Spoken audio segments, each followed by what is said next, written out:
Professor Jerome Baggett earned his PhD from the Graduate Theological Union and the University of California, Berkeley, and is professor of religion and society at the Jesuit School of Theology of Santa Clara University, which is located in Berkeley. It's confusing to some people, but that's the way it is. Including me.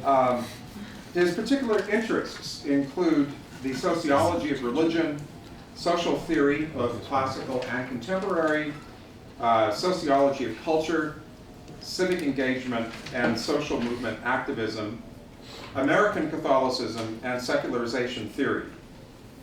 He is the author of Habitat for Humanity, Building Private Homes, Building Public Religion, and The Sense of the Faithful, How American Catholics Live Their Faith, from Oxford University Press, which is a really fine book, I might say, as someone who's read it.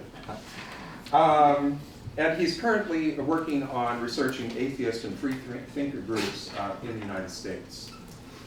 And so I've been very happy to introduce to you Jerome Baggett. I want to tell you some pretty nuanced, hopefully thoughtful things about American Catholics in the half century since Vatican II.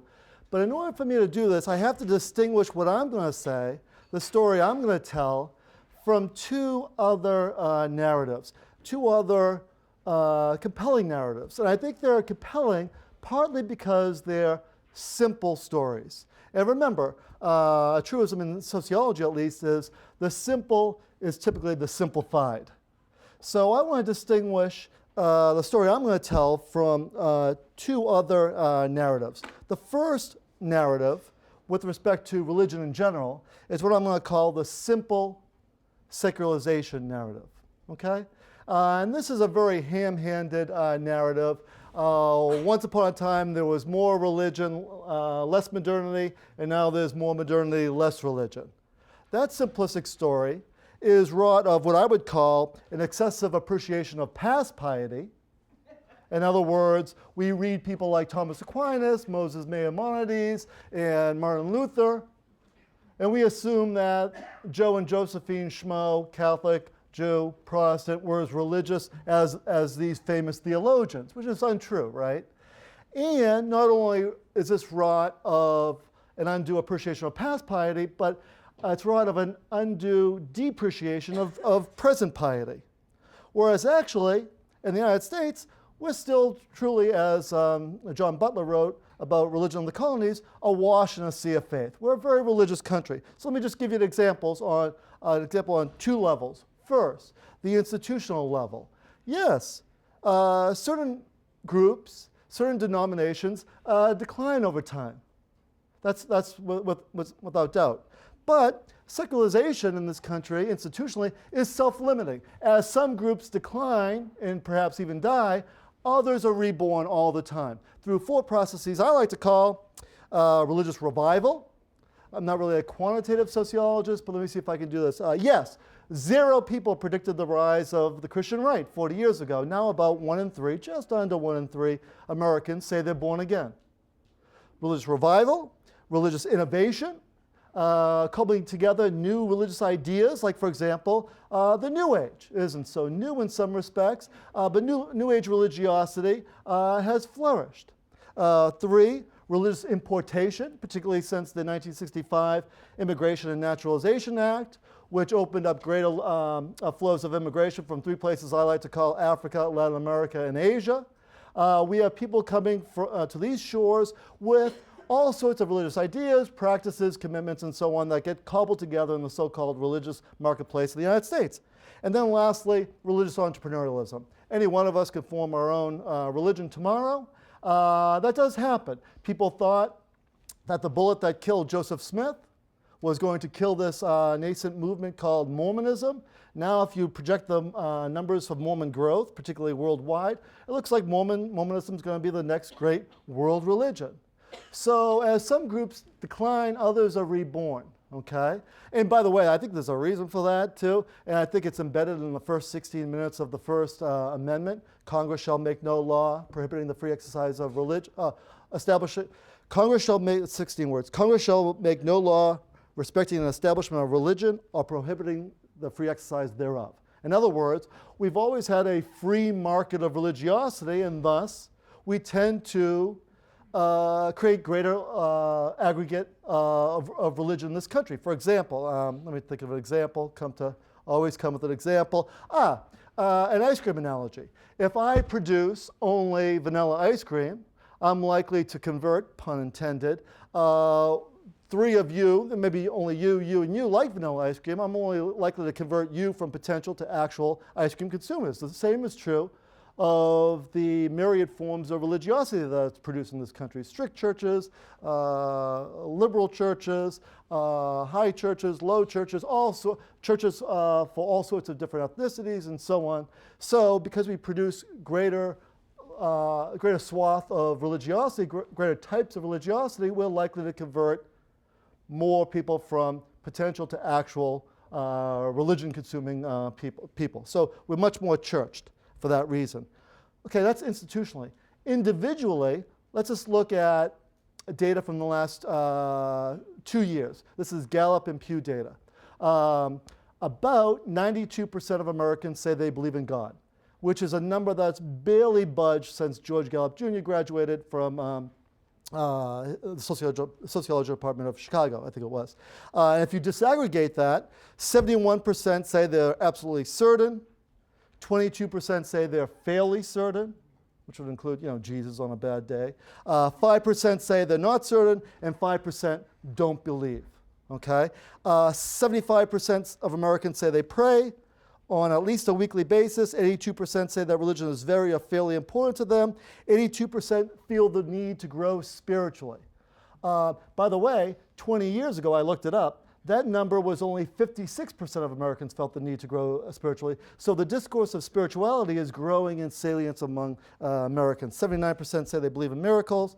And any week, the answer to, in the last 7 days, have you attended a religious service at a church, synagogue, mosque, temple, etc.? 40% of Americans say yes to that question. However, which is a very high number, consider France, for example. However, many of them are almost certainly lying. If you count cars in church parking lots, an average number of occupants on a Sunday per county in different times of the day, the number is probably closer to 26.2, 26.4%. But that the fact that there would be a yay-saying bias for that question, that people would lie in the direction of greater rather than less religiosity, tells you how strong expectations of religiosity are in this country. Unlike, say, a question where you get a naysaying bias, like, in the last 7 days, have you purchased pornography? I rent, okay, so do I. But most people say no to that question, whereas we know this multi-million-dollar industry, there's a lot of lying in the direction of the negative. So, and I should also add, in the last couple of decades, the number of religious nuns, N-O-N-E-S, has increased rather dramatically. Usually, these trends happen with the rapidity of plate tectonics, very slow. But in 1990, people who said only 7% of Americans say they had no religious preference. Now it's about 1 in 5 Americans, 20%. So there's a trend towards having no religious preference, but even among those folks, about 3/4 of them still say they believe in God.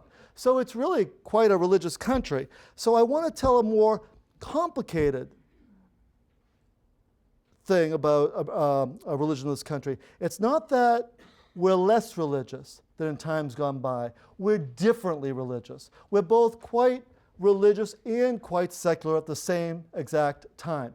True, we are post-traditional in the sense that the mega structures of society, the state, the economy, higher education are not steered, not governed according to the norms of religiosity, but the cultural sources from which we draw upon to render our lives meaningful do come from religious traditions. So in that sense, we are profoundly tradition with respect to the sources of meaning that we draw upon in a list to make sense of our lives, and so on, for good or for ill. The second simplistic narrative I want to poo-poo, I suppose, is a word, is what I'm going to call the simple cause and effect narrative. This is a narrative with respect to American Catholics and Vatican II in general.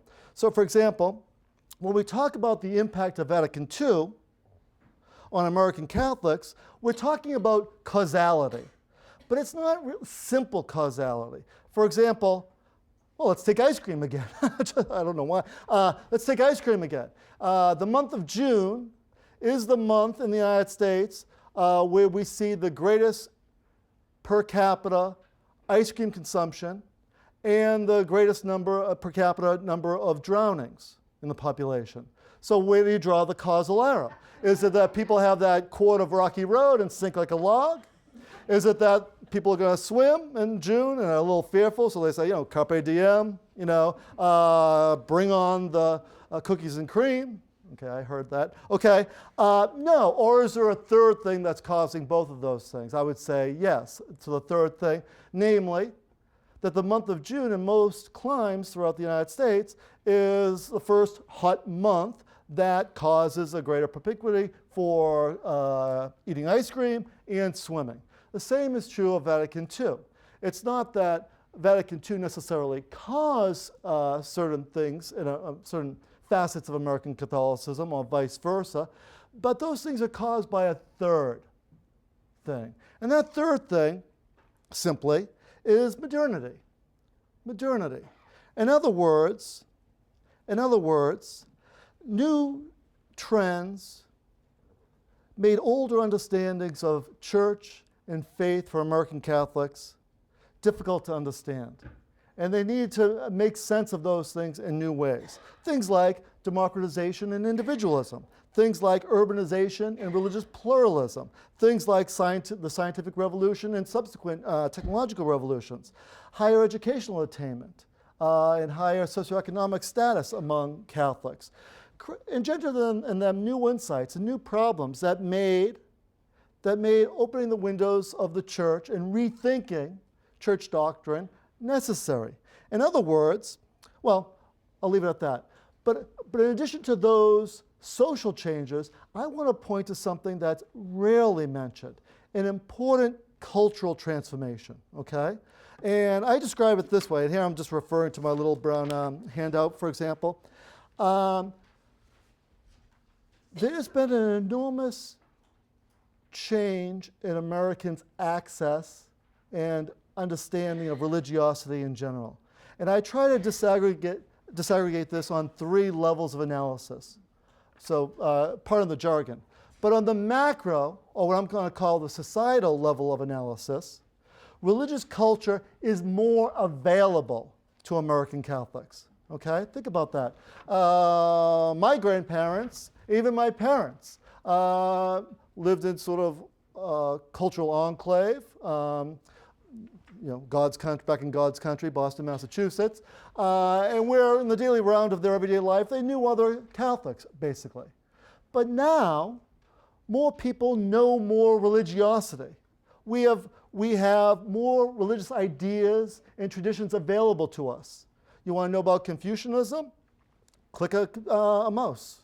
You want to know about Hinduism? Buy a plane ticket. So I'm not saying that people are heteroglossic in the sense that they can speak knowledgeably about other religious traditions, but they're more heteronostic in the sense that these traditions are on their radar screen. They know more ideas, religious ideas, practices, culture, etc. On the micro, or the individual level of analysis, religious culture is appropriated. For good or for ill. It drives the bishops crazy, although some of them could walk to crazy. They don't need to drive.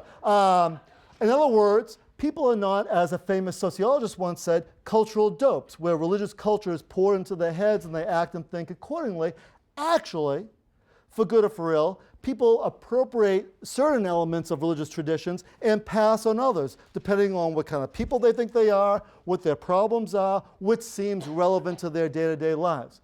Third, and on that middle level, meso level of analysis, or institutional level of analysis, religious culture is allocated. I'm illiterate, and I guess I always alliterate a lot. But in other words, different parishes introduce people, allegate certain versions of the tradition, emphasize certain aspects of the tradition as opposed to others. I see that quite a bit because I've studied parishes. So not to say that they invent the tradition de novo, but they emphasize certain aspects for this group of people, and another parish will emphasize another aspect. We know this if you've attended traditionalist parishes versus much more liberal parishes and so on.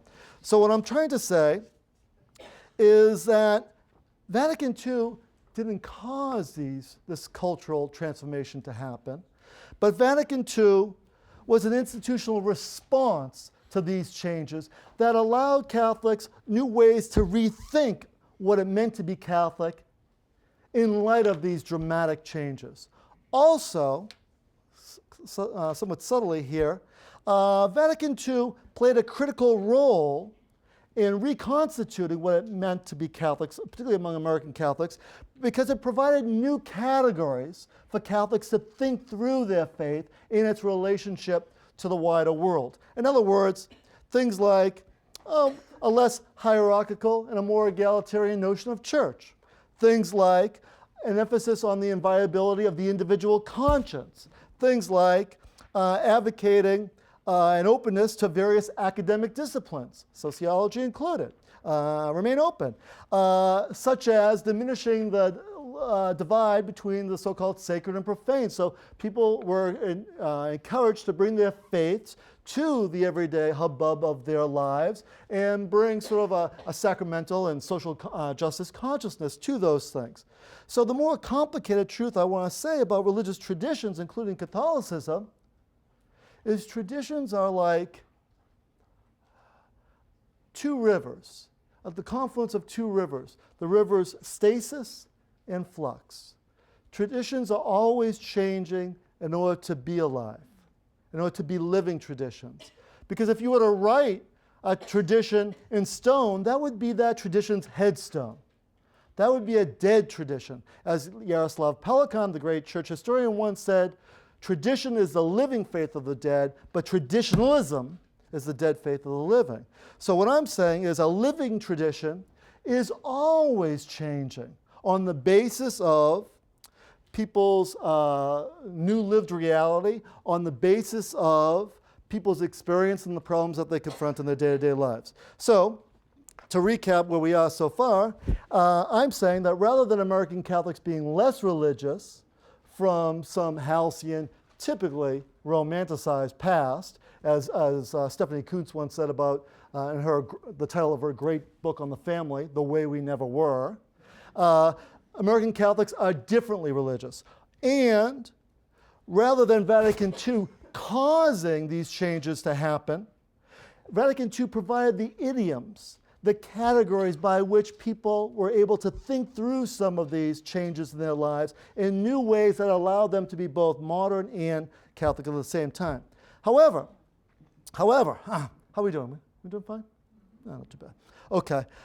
However, Vatican II created new possibilities for thinking through what it meant to be Catholic, but also left us with important dilemmas, which I think have not been solved or even necessarily addressed in a meaningful way by the larger Catholic community in the years since Vatican II. And I want to talk about these. So in a sense, I'm saying the story that I'm telling, hopefully a more nuanced story, is a story that's still incomplete. There are new chapters that still need to be written. And so I want to say something about the dilemmas that have been left in the wake of Vatican II. And I'll make quick work of, I call them two different types of dilemmas: institutional dilemmas, which I'll make quick work of because they're less interesting and you know about them already, and more nuanced and more nimbly, hopefully, certain cultural dilemmas. Cool? Okay. First, again, I'm going to refer to this sheet, which I've already lost. There it is. First, institutional dilemmas. The first dilemma is the dilemma of institutional retention. There's a lot of switching that goes on, a lot of musical chairs that goes on in the so-called American religious marketplace. 28% of Americans switch religions in their lifetime. And if you include switching from one Protestant denomination to another Protestant denomination, that's 44% of Americans who switch, okay? Catholics have yielded the greatest net losses in some respects. In other words, about 1/3 of Americans were born Catholic, but now about 24% are. So many leave. In other words, of all the people born Catholic in this country, about 1/3 of them have left the church, okay? And that number would be even greater if you included lapsed Catholics, because a lot of people who don't want to practice Lutheranism anymore don't call themselves Lutheran. People that don't want to practice Catholicism anymore often still call themselves Catholic, okay? So, ex-Catholics now comprises the 3rd largest religious group in the United States. Catholics, Baptists, depending on how you count Baptists, they're really hard to count. They never stand still. And then ex-Catholics, the 3rd largest religious group in the United States. Now, partly this has been offset by immigration. About 24% of Americans are Catholic, but 46% of foreign-born are Catholic. So a lot of this is offset by immigration, particularly from Latin America, of course.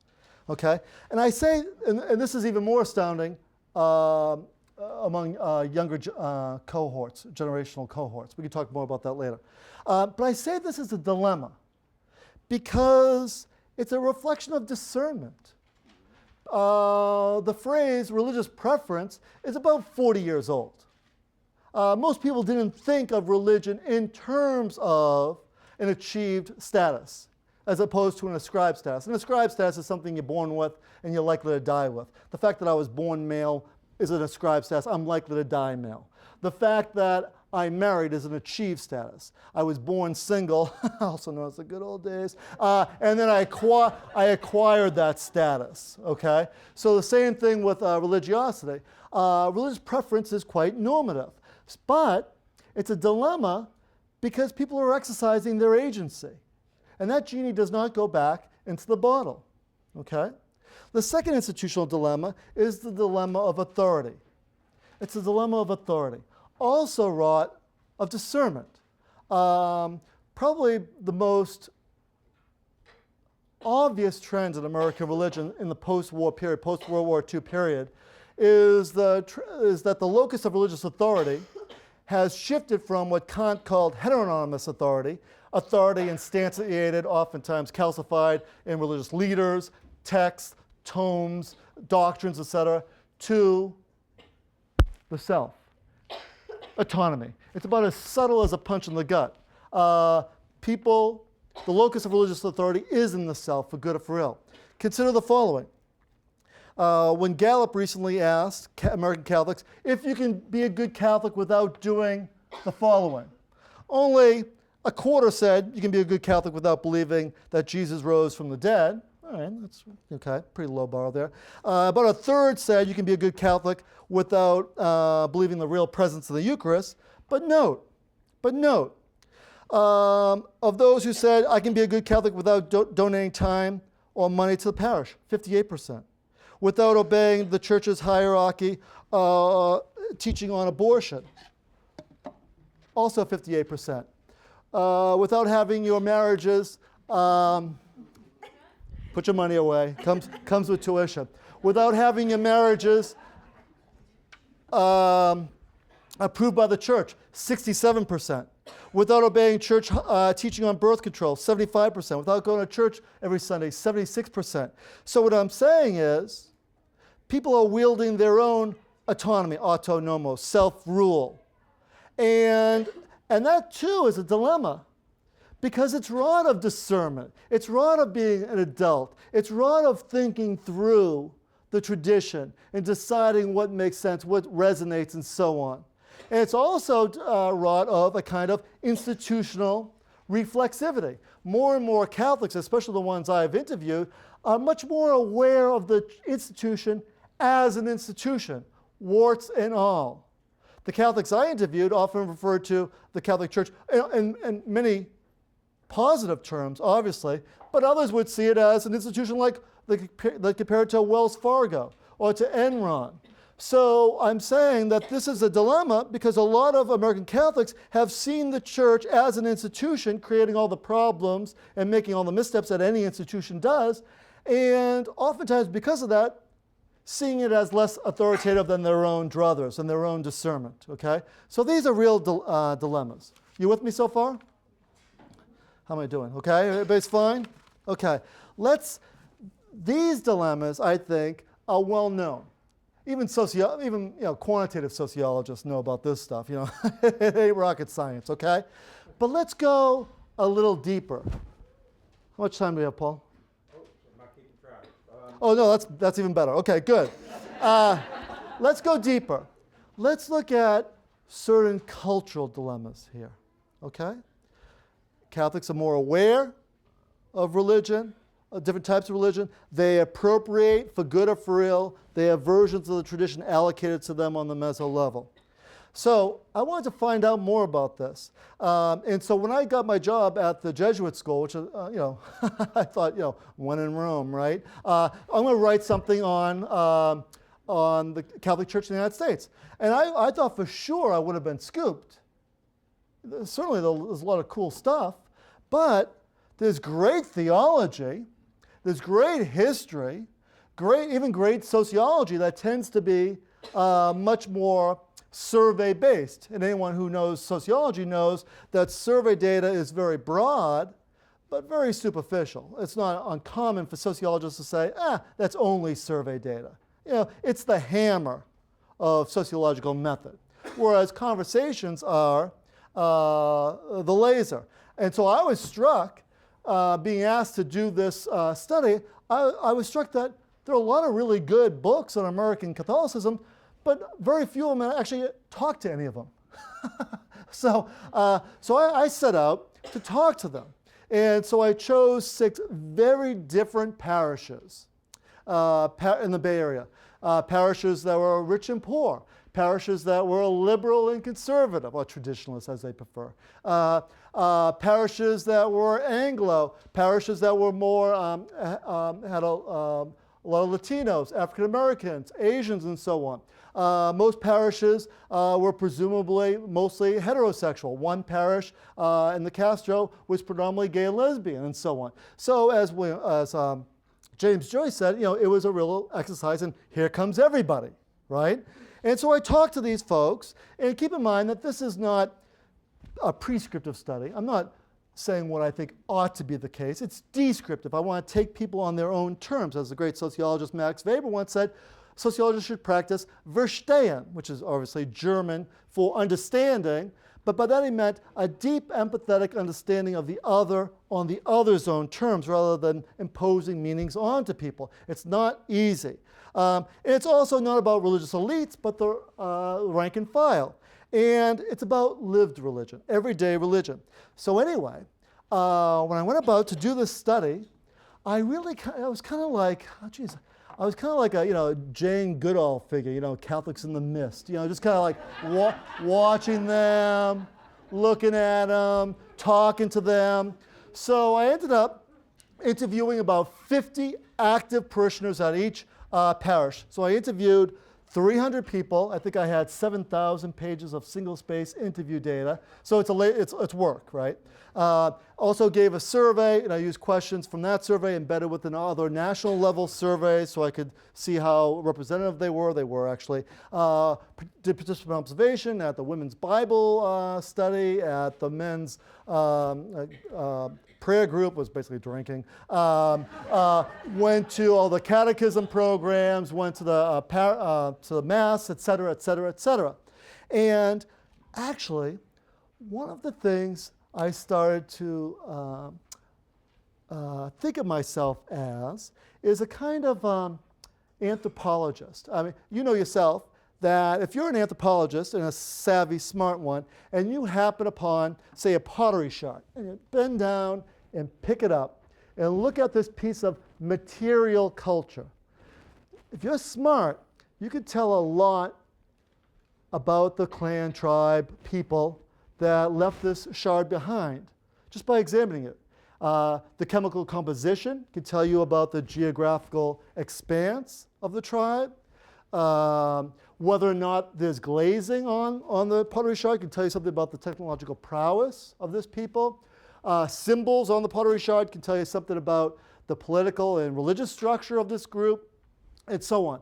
Well, I didn't pick up pieces of material culture, but I picked up pieces of discursive culture, what I call conversational shards, things that people said again and again and again. And I think that if you pick these conversational shards up, listen intently, they can tell you something about how people are negotiating their Catholicism, how people are trying to think through being Catholic in new ways for new contexts and new social situations. So I just want to talk about 3 of those. We could talk all day, and maybe it'll seem like that by the time I'm done. But let me just take 3 just to give you a feel for it, okay? And by the way, these Catholics, feel for it, I think of the great sociologist Pierre Bourdieu would say, using culture is like having a feel for the game. If you were to watch LeBron James, basketball player, Paul, basketball player. I don't use a lot of sports metaphors around Paul. No, he's like an archbishop of basketball. Okay. Okay, yeah. Never be. Oh, in geological time? Okay, so at any given moment, LeBron James is looking at a configuration of players that he's never precisely seen before. But he intuitively has a feel for this game, this basketball game, and he knows to do a quick crossover to burn the point guard, and then do drive the lane, right? Fake out the center, and then do a slam dunk, much like you in your days of Anyway, same is true of these Catholics. They have a feel for the game. They know how to negotiate the tradition in ways that are faithful to the tradition, but also appropriate in ways that make sense to them, make it more real, okay? So, the first cultural shard I want to pick up is what I call the famille shard. Now, when I'm pointing to these shards, I'm not saying, oh, these 300, maybe 5 of them said it. I'm saying about 95% of the people would say, for me. Well, this is true for me. Well, for me, what does that mean? What does it mean? If it exists, there must be a reason why it exists. So I asked myself, why does it exist? So here's a good example. I'm going to read an excerpt from the one of the interviews. So I say, I'm in italics. Do you think the Catholic, this is about halfway through, do you think the Catholic faith is better or truer than other religious faiths? And he says, and it's a he here, African-American male, about 40. To put it simply, I'd say Catholicism is the best religion for me. What do you mean by that exactly? I think if you have a relationship with God, it doesn't make a difference who you are. My feeling is, based on what I know about the tradition of the church and its history, this is where I should be. But one of the things that Isaiah says is that God's ways and man's ways are different. He makes that real clear. I don't know a lot about Hinduism and Buddhism, but as far as I can tell, they're synonymous with Christianity since they're about connecting with God and getting along with other people. And the same goes for Islam. It's about the same kind of principles. Interesting, I say. But if that's the case, why be specifically Catholic? Because this is what works. Wait for it, for me. It's a path that I think is working to make me closer to God. Besides, this is a tradition I know and feel comfortable with. Pay attention to that. Is it better or truer? I'd say Catholicism is better for me, he says. Then why be specifically Catholic? Good question. Because that's what works for me, he says. What does this mean? I think it means that people are much more aware of religious pluralism than in times gone by, and therefore don't want to hubristically overestimate their own connection to the truth or judgmentally underestimate somebody else's connection to the truth. So they're much more aware of religious alterity, heterogeneity, difference, I should say. That's an occupational hazard. Anyway, and we see this. Religious pluralism isn't out there, it's in here. If you look at the latest data from Putnam and Campbell's book, American Grace, Simon & Schuster at a bookstore near you, they ask American Catholics, can a good person of another faith be saved? 83% of American Catholics, 93% of American Catholics say yes, a good person of another faith can be saved. If they reword the question and say, can a good person of another faith, including a non-Christian faith, be saved? Then 83% say, sure, of course, they can be saved.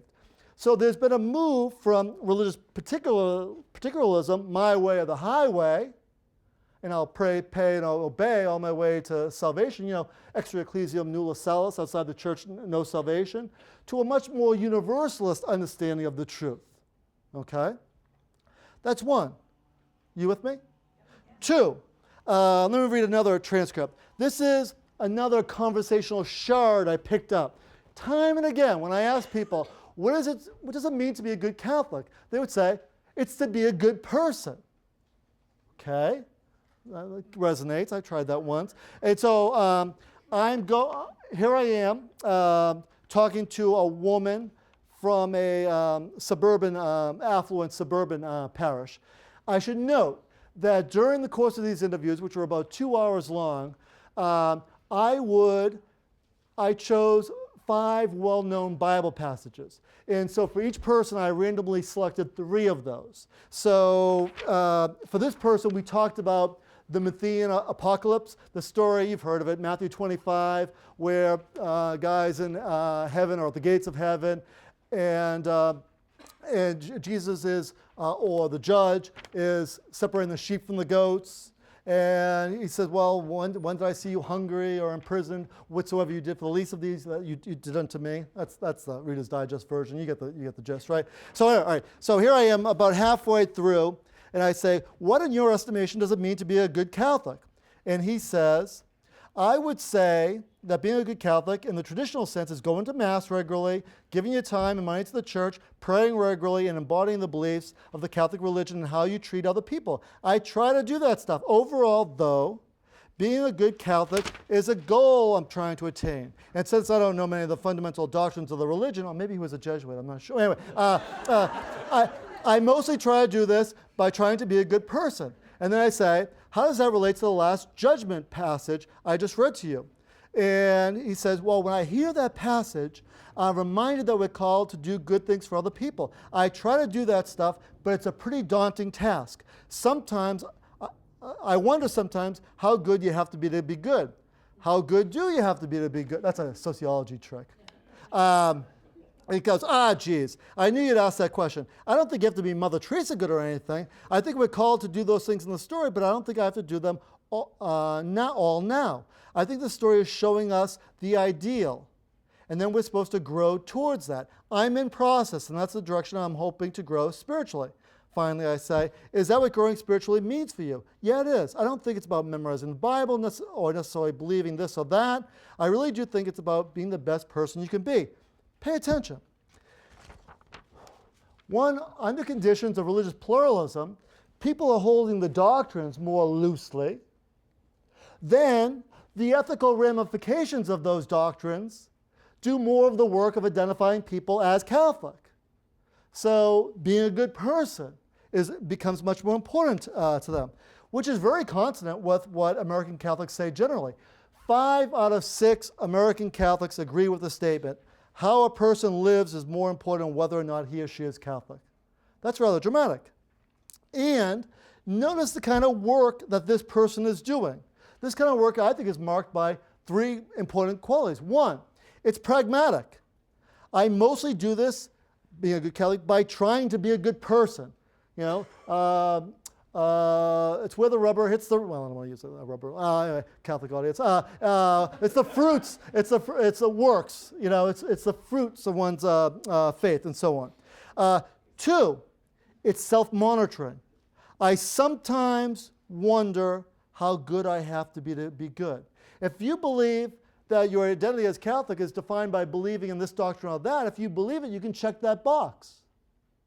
Or ritual practices, you can check that box. Whereas being good is much vaguer. So he's wondering if he's good enough, if he's on the right track. And then lastly, partly in response to that self-monitoring quality, it's very teleological. In other words, Telos, a Greek for goal or end. There's directionality. He says, being a good Catholic is a goal I'm trying to attain. Because who can be perfectly good? It's a goal.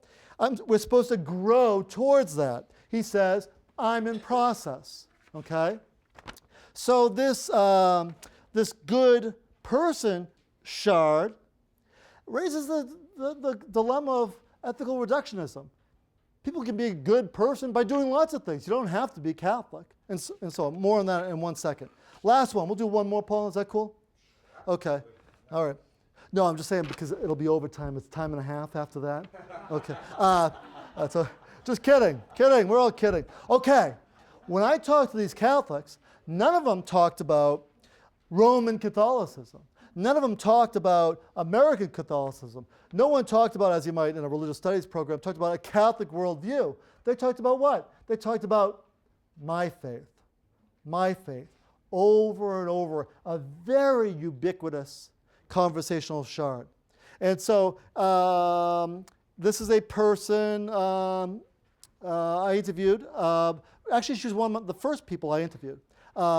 And so it goes this way. She starts, actually it's about midway through. She says, some might call me a cafeteria Catholic, but I have to say that my faith is also deeply personal to me. I've grappled with it and come to terms with it in ways that make sense to me, in ways it didn't before. And then I say, do you have a question or doubt things the church teaches? Of course, she says. I think you always have to doubt because that gives you the drive to mature religiously. Obviously, things keep you from, excuse me.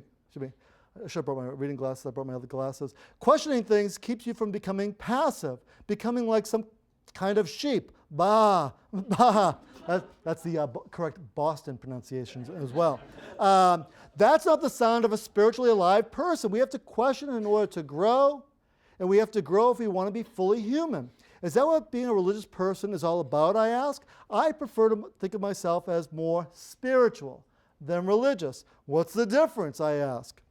Well, even though I love the beauty of the Mass and the Church's mystical tradition, and even though being part of a larger community is so important to me, I think privileging spirituality means staying true to the core of Jesus' message and not all the doctrinal trappings. The Church so often plays by rules and regulations that are outdated and irrelevant, and in the end, these are hateful to outsiders, women, gays and lesbians, and to the Spirit of God. But we need each other, and we need more of God's Spirit. I think we all have to be on a faith journey because when people, and I include church leaders here, when we realize how loved we are by God, then we'll love others in ways that far surpass what's outlined for us by the doctrines. It's very intimate. Notice, she's working hard. There's a lot of cultural work happening. Notice how do I put this nice? She revalorizes. She takes the pejoratively intended moniker, the cafeteria Catholic, which is intended as an insult, right? And she reworks it, not as a sign of her trivial religiosity, but as a sign of her discerning religiosity. This is what's deeply personal to me. This is what makes sense to me. I've grappled with it. So it's not trite. She's taken it seriously. She hasn't inherited it. She's thought it through, again, for good or for ill, in ways that smack right to her. Okay?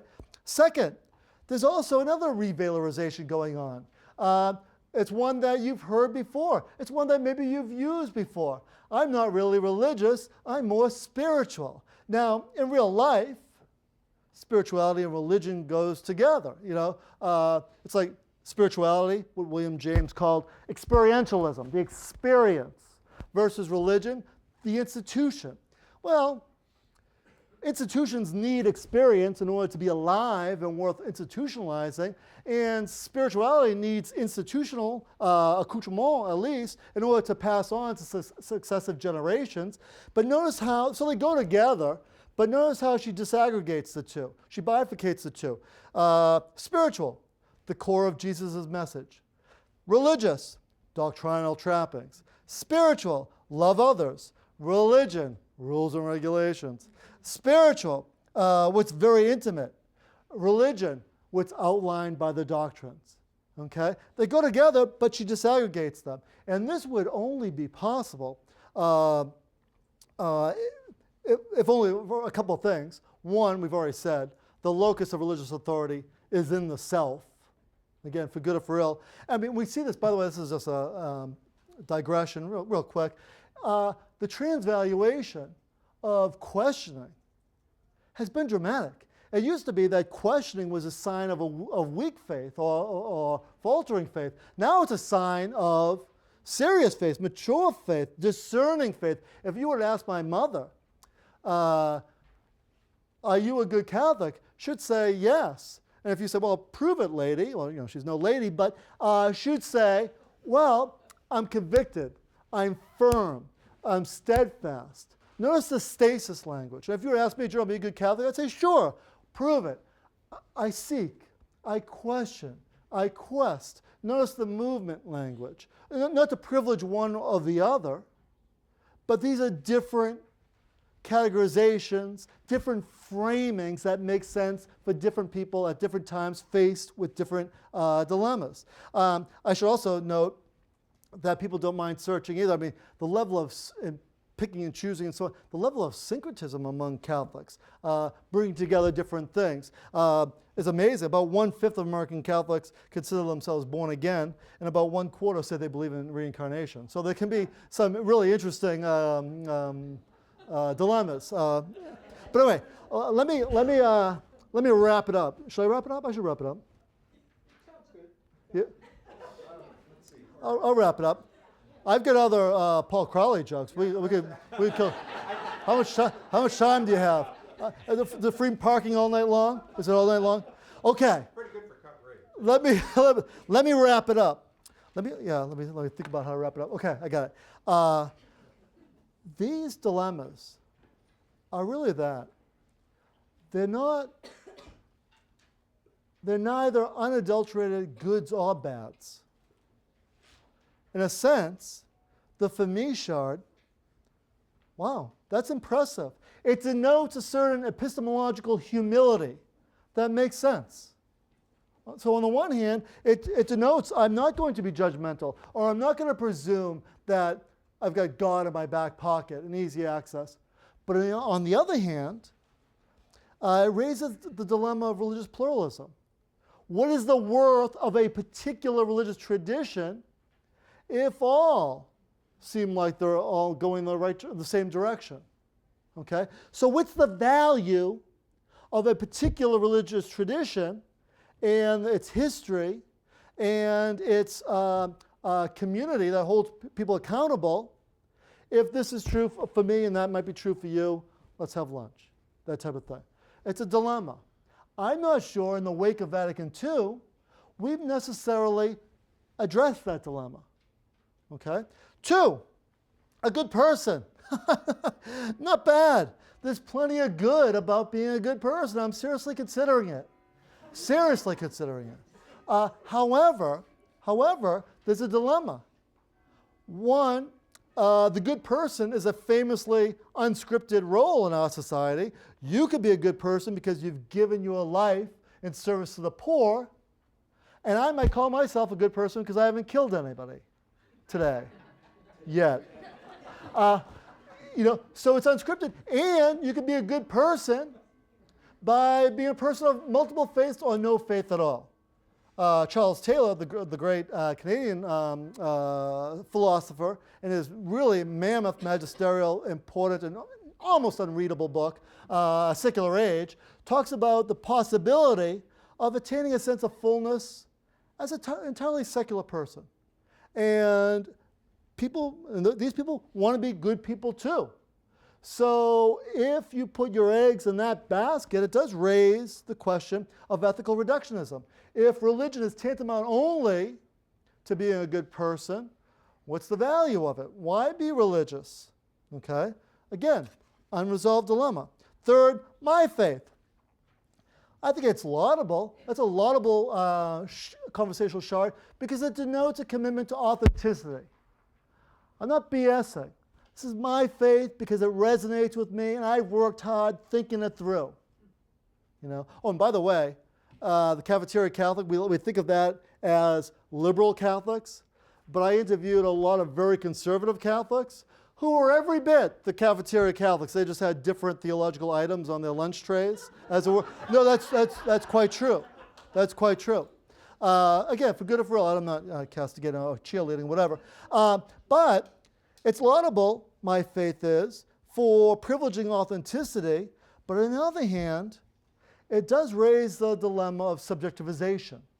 That if the individual subject determines what belongs in that faith or what doesn't, do we ever call each other accountable? You know, it reminds me of Bob Bellow, one of my teachers, in his great book, Habits of the Heart, wrote about Sheila Larson. And famously, Sheila Larson responded when asked about her religious commitments, and she said, well, I guess it's my own little voice. I guess my religion is Sheilaism. So what happens if we have different versions of the tradition? Paulism, Kevinism, Jeromeism, and so on. What's the connecting tissue theologically? These are important questions. And I would say it's time to put our shoulder to these questions. No one cares how many angels are dancing on the head of a pin anymore. So religious leaders and people who think about the tradition in the wake of Vatican II shouldn't be offering answers like that or their theological equivalents. People have these kinds of questions. What is the value of a religious tradition given pluralism? What is the value of a religious tradition given its ethical reductionism and so on? These are the questions that this generation of Catholics have right now. And if we punt and pretend and offer answers to questions that they don't have, and pretend that the questions that they don't have, they don't, we're always going to miss. And we see that with younger Catholics leaving. Younger Catholics, no one leaves the church and says, well, I want to live a more hedonistic, superficial, sexually libertine lifestyle. Okay? All right, that's me. But no, they say, I want more meaning. I want, the faith doesn't relate to the questions that I have. I'm not, my questions are not being met. And so on. I'm doing a study of atheists now. They all have these stories. Like when I was young, I had all these questions. And the questions very much like this. No one had an answer. They told me to be quiet, or things like that. So the questions that Catholics have, both in the pews and out, are important questions. And we can't dispense the same hidebound, hackneyed, ham-handed answers that we've done in the past. This is not a Father Knows Best era. Okay? I was reading, just before, just preparing this yesterday, I was reading Ernst Troeltsch's, I'm going to end with this, great book, The Social Teachings of the Christian Churches, which was written, it's the 100th year anniversary of that book, which I celebrate these things. Anyway, but towards the end, on page 1012, he said, well, it doesn't really get going, it doesn't pull you into about page 800 or so. But anyway, he says, this is 100 years ago. If the present social situation is to be controlled by Christian principles, here's the rub, thoughts will be necessary which have not yet been thought, and which correspond to the new situation as the older forms have met the social situation of earlier ages. So I'm saying that the story that I'm telling you, a more nuanced story about Catholics' negotiation of their faith and in faith in the wake of Vatican II, is a story that's not yet finished. And it can only be finished with new thoughts, daring to venture beyond the flesh pots of the familiar, to go beyond old categories, think new thoughts, which in a way is the best way to remain faithful to a 2,000-year-old tradition. Thank you. Come on. All right, so we're going to now have a response to Jerome's presentation by Professor Emeritus Al Gelpi, who's been around here along with Barbara Gelpi at Stanford since 1968 in the English department, both of them. And they've also been longtime members of the Catholic community at Stanford. This happens to be the second anniversary of the death of Al's brother, Don Gelpi, who was a Jesuit on the faculty at the Jesuit School of Theology. And so Al's being able to offer these reflections is a wonderful way for him to remember Don, and we all remember Don very fondly. Yeah, great guy. So, Al, thank you very much for being with us. Good.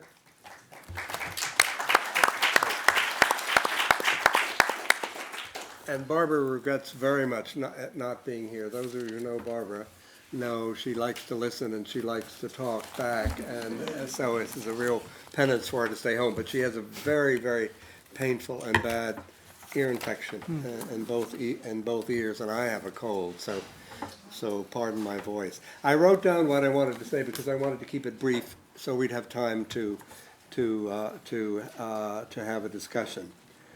You've heard Professor Baggett, and so you know that he's explored for us through the extensive interviews that he did and the statistical data that he's compiled, explored for us ways in which the beliefs of American Catholics are changing, have been changing in the wake of Vatican II. And I really recommend his book, The Sense of the Faithful, for a fuller discussion of the issues you've been hearing tonight, and also longer quotations from those wonderful interviews. I myself grew up and was trained in that earlier pre-Vatican II church, which feared and sequestered itself against modernity. And so I have lived, and still living out, some of the changes that Professor Baggett has talked about. I was particularly struck by one point that he made in the lecture tonight, namely that Vatican II didn't so much cause the changes that we're talking about, which were already underway in and through modern culture, didn't so much cause them as give Catholics the specifically Catholic imagery and language and symbols, terms and ideas and ideals, which would then let us learn how to be Catholics in the modern world, so that the process of personal redemption would redeem in ways small and large what needs redeeming in the culture we live in. It seems to me that the great achievement of Vatican II was the proclamation of a theology of church that differed sharply from the theology of church that had prevailed for the last 1,000 years and more. Namely, the church as the people of God, not the monarchical and totalitarian structure that the church had developed in imitation of the structures of imperial Rome and medieval feudalism, not the vertical structure in which power was invested totally in a single monarch, his authority divinely ordained, who with his court, and curia does mean court, rules over obedient lay subjects. Jesus neither established nor, I suspect, favored any such structure for the church. It's a historical development, understandable and easily explained, and thus changeable. The church as the people of God is a conception made possible in good part through some of the intellectual and social developments of the modernity that the post-Restoration and post-Enlightenment church feared and resisted. There's still monarchical imagery and language in the documents of Vatican II, retained or inserted to placate the reactionary curial cardinals who were scandalized by what they were hearing from the vast majority in the council and set about scheming in opposition. The radical teaching that informs the documents of the council is the conception of the church as the people of God. All the people, not excluding Pope and bishops, of course, but explicitly including all the rest of us in a transforming way that was at once new and also true to our gospel origins. In an organization as large and far-flung and diverse as the Catholic Church, there obviously has to be structures of governance, and those structures have been historically constellated on and around the Pope and the bishops. Some such structures were needed, not just for administrative efficiency and leadership, but also for continuity of teaching. But the new theology, which was really a reconstitution of the nascent theology of the Gospels and the early church communities, defined leadership as service to and within the community of believers. For it is the calling and responsibility of all of us, of the whole of God's people, each and all, individually and in community, to express and incarnate God's word in our personal lives and in the network of relationships that constitute community and society. That is how we work to realize the reign of God on earth as we pray each day in the Lord's Prayer. What's more, the theology of church as the people of God means that no teaching has final and binding authority without what theologians call the sensus fidei, that is, the assent of the informed and conscientious faithful to that teaching. So Vatican II initiated a staggering and awesome empowerment of the laity. All the more awesome given the selfishness and venality and sinfulness of us human beings, and given the violence and greed of the world we live in. And we're only just beginning to test out experientially what that empowerment implies and allows. But inevitably, the revisioning of church called for by the Council entails a decentralization and sharing of authority, a democratization and sharing of responsibility, a call to personal and societal conversion, a trust in the power of the Holy Spirit to inform the souls and consciences of all God's people. Predictably, despite or perhaps because of the overwhelming votes by the Council Fathers in favor of the church in the modern world, religious liberty, the primacy of conscience, and so on, the forces of distrust and retraction began to subvert those teachings by reasserting papal and curial authority. First, with the interventions of Paul VI during the last sessions of the Council and afterwards, and more systematically and harshly by and under John Paul and Benedict and the reactionary bishops they appointed. Nonetheless, the winds of change continue to blow through the window that good Pope John opened. And the question is now, how then are we Catholics responding to our empowerment and liberation? That's what Professor Baggett and a few others are studying. What we believe now and how we live the faith in the contemporary church. The picture they present is, not surprisingly, complex, uneven, somewhat messy, and ragged. But let's not be frightened by that, because the overall findings seem to me, on the whole, encouraging. The essentials of the faith, as I hear and read the evidence from Professor Baggett, the essentials of the faith receive a clear affirmation and commitment. Belief in a personal and loving God, in the redemptive life and death of Jesus, in the vitality of the sacraments and particularly of the Eucharist, in the necessity of prayer life, in the necessity of church community, in the cause of peace and social justice. Clearest dissent from official teaching among those interviewed comes in the area of certain ethical teachings, mostly concerning sexuality. clerical celibacy, the role of women, including women's ordination, birth control, divorce and remarriage, homosexuality, same-sex marriage. None of these matters affect the creed that we all profess and try to live by. And many of us Catholics, including priests and theologians, are claiming conscientious dissent in those areas and are calling for a rethinking of the issues and a change in official teaching, just as the Church has evolved in its teaching on other issues over time and through history. Where this gathering sensus fidei will lead and how it will be received by the Vatican is an open question.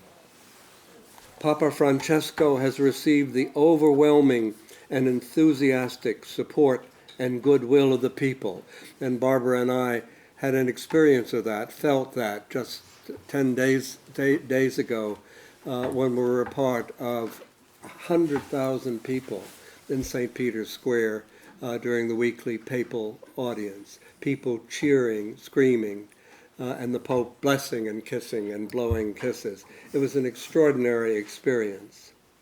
And a number of Francis's initial moves indicate a change of spirit and outlook in the Vatican. The big and pending question is this: will Francis manipulate the support and goodwill of the faithful to reassert central authority, as John Paul did, or, as many of us pray and think we have good reason to hope, will he use his position with the support of the sensus fidei to move the Church to openness and inclusiveness, to reform and renewal?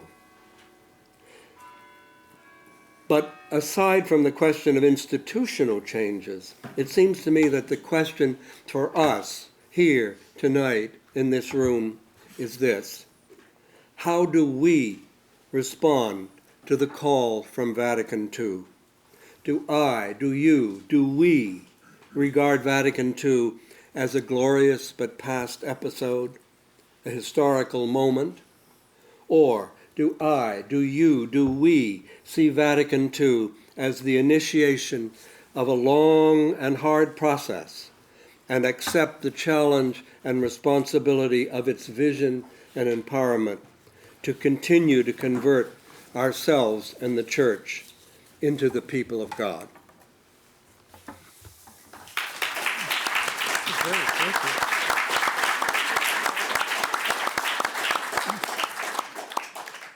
Thank you. Thank you very much, Al. I'd like a copy of that. Yeah, I was going to say. Please. Yeah, me too. I think that we can open this up now to questions and discussion. One of the things that struck me about both presentations, on the one hand, Jerome is presenting us with a set of dilemmas that we're facing today. And one of the principles that Al brings to our consideration is the sensus fidei, or even stronger than that might be the consensus fidelium. Yeah. But at any rate, this is a very rich notion that it's a very ancient one as well, that strikes me as something that we might think about as a way of solving some of those dilemmas, or at least facing them. Another thing that occurs to me that we might think about too is this: as Al so eloquently put it, and echoing much of what Jerome said about the council has given us the wherewithal to talk about, to think about, to imagine our faith in new ways. However, the council gave us all of that in the early 1960s, 1962 to 1965. And arguably, and I think one of the things that your research, Jerome, is pointing out, is that the world has changed a lot since then. Going all the way back to our first lecture with Steve Schlesser, the point we passed, he pinpoints it in 1967, but whatever year it was, is a passage from a modern world to a postmodern world. And so part of the question, I think, is how do we appropriate the hope of the council, the substance of the council, the call of the council, as you put it, to realize what we are as the people of God in an era that in many respects the fathers of the council in the early 1960s could not have anticipated, because that's what we're living in. And everything that you pointed out here, at least vis-a-vis the United States, really suggests that the three dilemmas that you point out. So I just thought I'd throw that out there as a point of departure. You don't have to respond to that. Any comments that you may have or questions? I'd like to begin again with our registered students and then kind of move through the assembly here.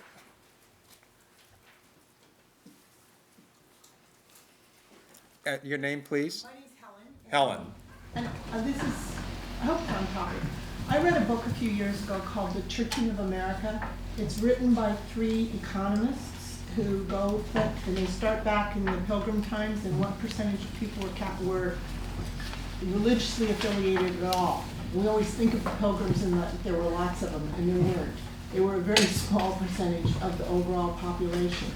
And they go through and look at statistics from the very beginning of the United States up to the present day, and they tell us that we are increasingly religious or committed, just like Jerome said. They have a wonderful section about the Jesuits and where the Catholics became a powerful force in the United States, and it was the Jesuits and the priests being willing to go out to the hinterlands and really take care of the people who needed caring for. What they come down to at the end of the book is that we are losing that Catholicism was a sect and we were outside the norm, the cultural norm, and that we grew in that context, and they actually make the argument that Vatican II has tried to get us to be more readily accessible to everybody else and more like the other Protestant religions, and that where religions are going, what people care about today is to be identified with something that matters, that they have to, that it costs them to do that. And this is the Mormons and the evangelicals, and that's who's drawing the people who care about religion. And I would just like to comment on that. Me? Yeah, that's a book by Rodney Stark and Roger Finke, and it was just redone. It's called Churching in America, 1776 to 1990. Now it's 1776 to 2005. They redid it. It's a boondoggle. They only added an introduction. But anyway, a couple of things, just so everybody knows. Presumably most people haven't read this book, although it is worth reading. They argue that religious demand, they use a market metaphor, is relatively constant. People live, they die, they have questions, it's pretty constant. What's interesting, what changes, is the strategies of religious suppliers. And one successful strategy, they argue, is what in sociology would call a sectarian strategy. That word's often overused, but by sect, we mean, in the sociological sense, somewhat countercultural, okay? So when evangelicals are quite good at this because they get into the fray of political contestation and then ask, why am I in the fray of political contestation? Oh, I must be a good evangelical. So a little bit of out-group hostility engenders strong in-group solidarity and so on. So they argue that in a way, Vatican II was kind of a worst of both worlds scenario in the sense that it took sort of the sectarian ethos of Catholicism and made it more consonant, made it more denominational, took the rough edges off of Catholicism and accommodated it to modern society. There's a problem with that. There's something good and something problematic about that. The problem is they forget about culture. So there's a tendency to say, we should go back in the olden days, fill in the blanks, usually it's like 1947, when everything was going like gangbusters, as if the Catholic community in the United States was as robust as it was because of what bishops were doing, teachers were doing, and so on. Actually, there was a lot of cultural stuff happening that kept Catholic identity robust. A lot of anti-Catholicism. No, I mean, it kind of worked. Lower socioeconomic status. So Catholics built habits of mutual aid and so on. A lot of distrust of modernity. So Catholics had parallel institutions, whether it be obviously parishes, but also parochial schools, hospitals, voluntary associations, and so on. So, and geographical segregation. So Catholics were in certain geographic areas, so that was the ghetto effect. So it wasn't so much how we were teaching, this is what Stark thinking make you think, it's not how religion was supplied, it was a lot of this other stuff that was creating a strong Catholic identity. That genie's out of the bottle. That happened, it ain't happening again. Catholic socioeconomic status is above the norm, we're geographically dispersed, there's very little anti-Catholicism and so on and so forth. So the trick, now they make it seem like we have to go back to those days. But the trick is, to use sociological parlance, if I may, a functional equivalent. How do you build a functional equivalent of that kind of distinction for today?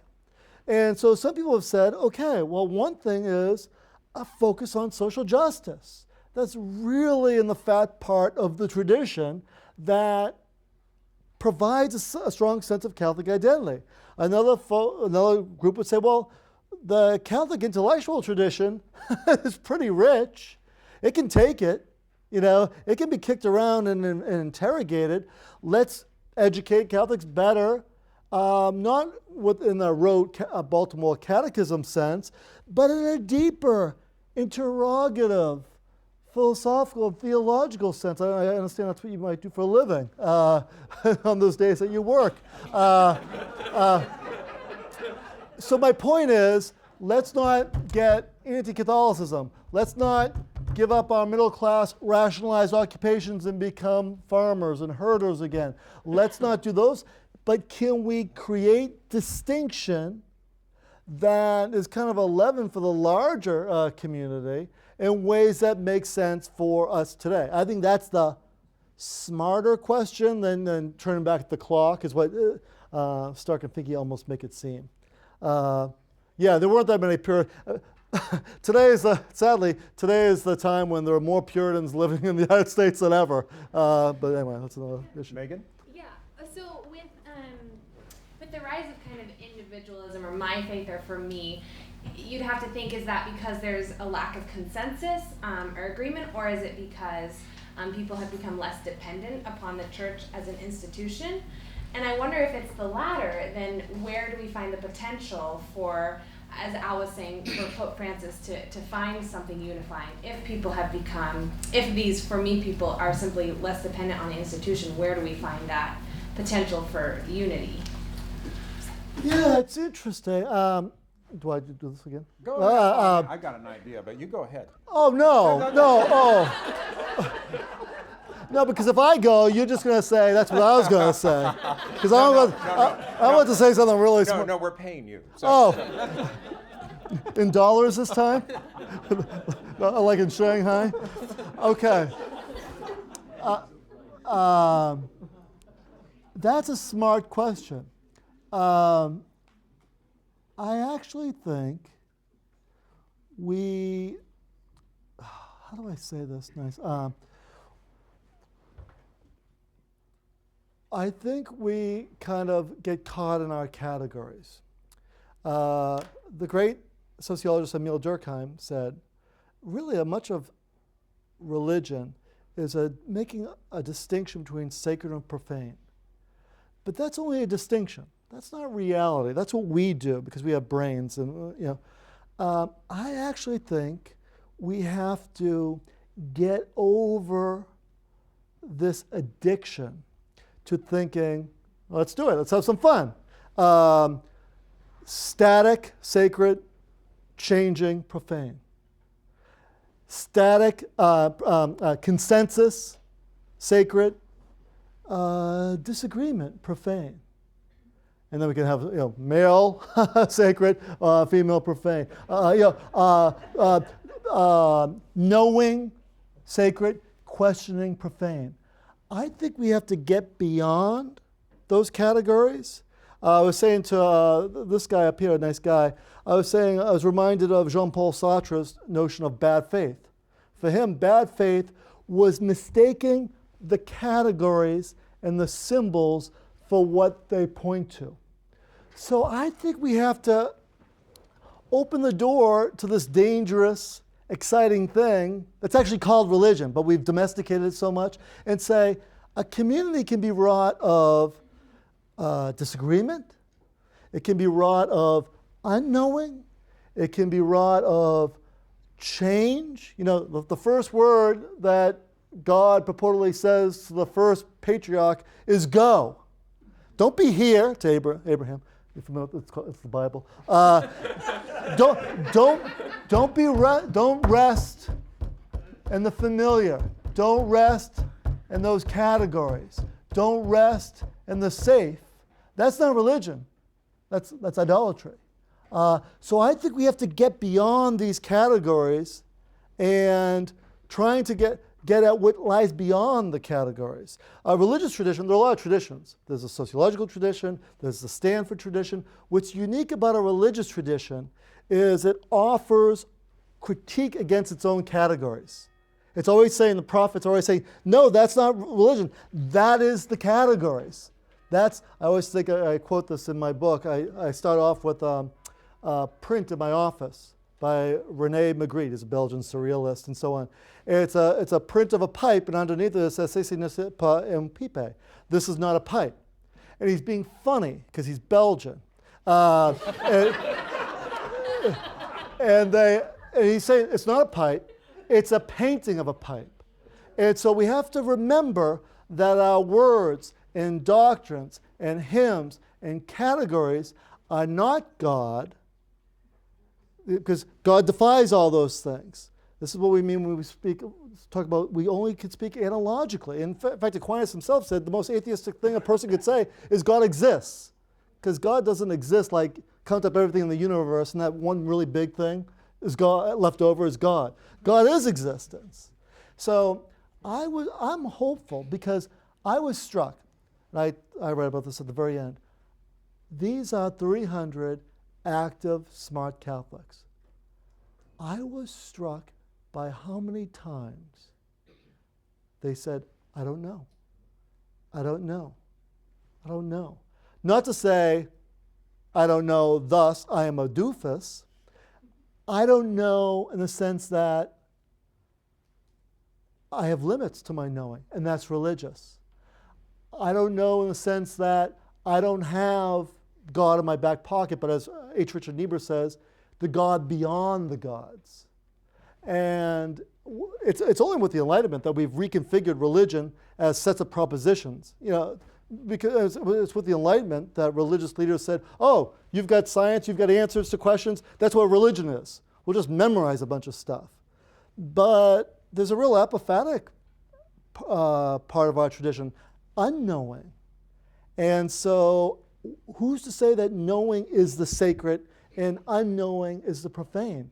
That's an arbitrary line. I think we have to, this is the risk of actually being religious and defying the categories, not paying them this sort of weird allegiance, because that's like me being interested in this finger pointing at you rather than you. That's not the reality. So I actually think these Catholics, warts and all, and unknowingness and all, and defiance of categories and all, are actually pointing us towards a mature faith and allowing faith to be faith. And the Vatican II is giving us the idioms for exploring that territory together. You were going to say that? That was phenomenal, but I wasn't going to say that. I was going to say something, but actually, just to get back to your question, Megan, this was one phenomenal way of getting at your question. I have another one, which isn't phenomenal, but it's actually Let us tell you that. okay. But you were asking about Pope Francis and what he can do to kind of get us to a place where we can find that distinctiveness, if you will, about what it means to be a Catholic Christian, right? Well, I would say that there are a couple of things that come to mind here. I mean, well, three things. First of all, he has said made several statements, very explicit ones about the council, the Second Vatican Council, to the effect that the work of that council is not finished. And that we are at a point now where we've really got to get back to the unfinished work of the council. That's one thing. The second thing is an openness to the Spirit, and to where the Spirit may be drawing us at this point in our history. Last week he gave a homily that appeared on the Vatican Radio website. I probably should have posted it on our website, or maybe I did. I know I put it on the Facebook thing, but anyway. Which he spoke of a church of yes and a church of no. And the church of no is the church that is afraid to be open to the Spirit and where the Spirit may lead us into some of the necessary change that we may have to face. The church of yes is the church that takes the risk of being open to the Spirit and allowing itself to be led in new directions. And this is a theme that he has reiterated several times in his daily homilies there at the Casa Santa Marta in Spanish. And then third, he's constantly drawing our gaze to the horizon of the poor, of the marginalized, of people on the periphery, beyond the frontier, and so forth. This is the great leveler for all of us, and this is, in a certain sense, what really establishes our identity, because it's the horizon of the gospel, and to move out of our self-referentiality as a church. We discover what it means to be the people of God by forgetting the questions, in a certain sense, that preoccupy us, and by being drawn to the world and into those parts of the world that are otherwise forgotten, at the service of the world. And this is constant from the very beginning in his pronouncement. So I mean that would be a kind of directly addressing the Papa Francesco part. Yeah. I'd just add one sentence to pick up on another part of your question.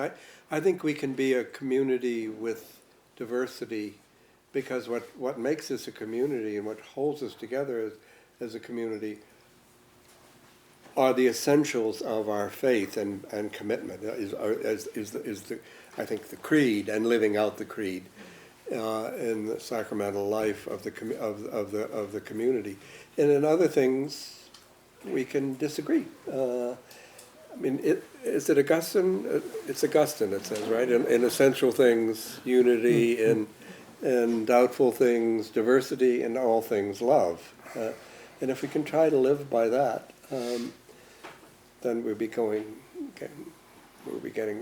along toward redemption, I think. Any other questions? Yes. I think me and the fellow students have come across the tendency for young parents to want to enroll, young lapsed Catholic parents to want to enroll their children in CCD as an issue of teaching them good morals and things like that. Have any of you come across maybe studies about how that could be used as a potential strength moving forward for the Catholic Church? I haven't.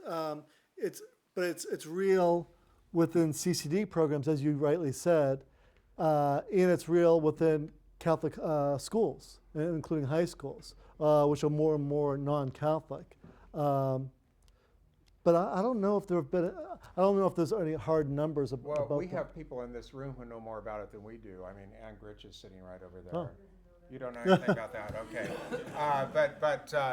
At any rate, you are talking about, religious education essentially, and the kind of the forms that it needs to take today, right? In order to reach this generation. And you're right. A lot of unchurched parents think that if they just send their kids to CCD or whatever, it's going to be taken care of, and they get them confirmed and all of that, and then the kids do the same thing their parents did, right? The cycle keeps on going. There was a wonderful article, one of the first things that comes to my mind is a wonderful article by a guy who is it's something like the academic principal or vice principal or something of a high school in Palm Desert called Xavier High. It's run completely by lay people. This guy's a lawyer, former lawyer, and he's doing this, and it's just phenomenal. This was in America Magazine about probably 6 months ago. I don't know if you remember it. But he's asking, how do we begin to reach these kids, right? And in other words, it's sort of like, how do we go through their back door so that, they're coming out their front door eventually? So one of the things he says is, you start with them where we'd like them to end up in a certain sense, with the consciousness of where the gospel will send them in terms of the world. And that's going to involve experience beyond what they already know. Then take them back. For example, let's just say if you're talking about kids who are 14 or 15 in a soup kitchen or something, then you take them back. And then you start the kind of the in-depth reflection on that, and the kind of the ways in which the tradition helps to inform what they're doing and how they can understand what's coming out of that. So it's a catechesis by induction, you might say. But then he asks, he says, is the result of this going to be what people had in the 50s when people like I, for example, memorized the Baltimore Catechism in order to be confirmed? No. You're looking at a different kind of set of desiderata as to what you're trying to achieve in the end, But one of the things you do want to arrive at is just what you were talking about. These essentials of faith that then kind of get hardwired into us, as it were, through inculcation and that way, as opposed to the more old-fashioned rote, ruler, snap, cricket snapper kind of clicker kind of thing. So that would be one approach. But I mean, there's so many different ideas about this out there. The Catholic community at Stanford for the younger people has the Good Shepherd model, which is sort of like Montessori, I think, in its inspiration. And this is enormously successful in many places. But the basic thing you're getting at is, can we hope to arrive at a new appropriation of the council and of what it means to be the people of God without some kind of catechesis, right? And I think the answer is no. The question is what kind? Yeah. Yes, Suzanne.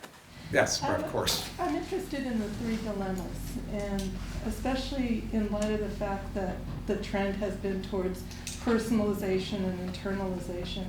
How do you see those dilemmas being addressed going forward? Will they be kind of fractured answers, or will there be a coming together? And maybe this is drawing on the same question that Megan was asking. Okay, take a stab at it. I actually think that dilemma, I mean, you'd almost not want to you wouldn't want to not have that dilemma, because people are thinking for themselves. That seems like a pretty good idea. They're individuals, which is, interestingly enough and ironically enough, a social product. We're taught to be individuals and so on. You don't pop out of the womb saying, I gotta be me, and so on. So the emphasis on personalism, authenticity, individualism, there's upside to that. And I think there's a problem when we try to resist. I like the jujitsu model. You don't resist because it's irresistible. You steer it in a direction that works for you, or as I'd put it, is propitious of human flourishing. So the personalism, the individualism, the questioning, that genie is not going to the bottle. But can you steer it in ways that make sense? I actually think you can. I don't believe we're in, Steve's a good friend of mine, we're in school together, but I don't believe in this post-modernity thing. As far as, I think of the great French philosopher Lyotard talked about post-modernity as being tantamount to an incredulity to meta-narratives. Totally false. You'd have to be a French philosopher to believe something like that. We're not, it's not like we disbelieve meta-narratives. It's the opposite. We're addicted to them. We have so many of them. It's not like we don't believe in meta-narratives. We have so many competing meta-narratives that we have access to. I think it's really helpful to educate people in this problem. And I know this from interviewing atheists. They really believe in certain meta-narratives. The American dream, the Enlightenment, the increasing of reason, science, gave us good things like, the Gatling gun and the H-bomb, stuff like that, So we believe in meta-narratives, but to teach our kids or whatever, people, you don't have a choice not to live according to narratives. We are storied animals. Your choice is which narratives you want to live by, And so people that say, oh, screw religion, I'm going to live by facts and reason, all that kind of stuff. Well, those things are narratives as well. You can scratch the surface of those, and they don't necessarily deliver what you think they are. So I actually think a place to begin is to embrace the poverty of ourselves and what we could possibly know. And those narratives that call us and seem so firm and so on, anyone, even someone as dumb as me, can say, religion is a social product, is a social construction. I'm not talking about what's beyond the constructions. But it takes something, not only is religion a social thing, but the social is a religious thing. We commit to certain narratives that guide our selfhood on the basis of our fidelity to them. And so I think we give way too much fidelity to narratives without being critical about them. So to introduce people to that and say, you know what? You can critique religion, great. But you also, science? These are paradigms too that are shifting. Okay, consumerism? I don't buy that.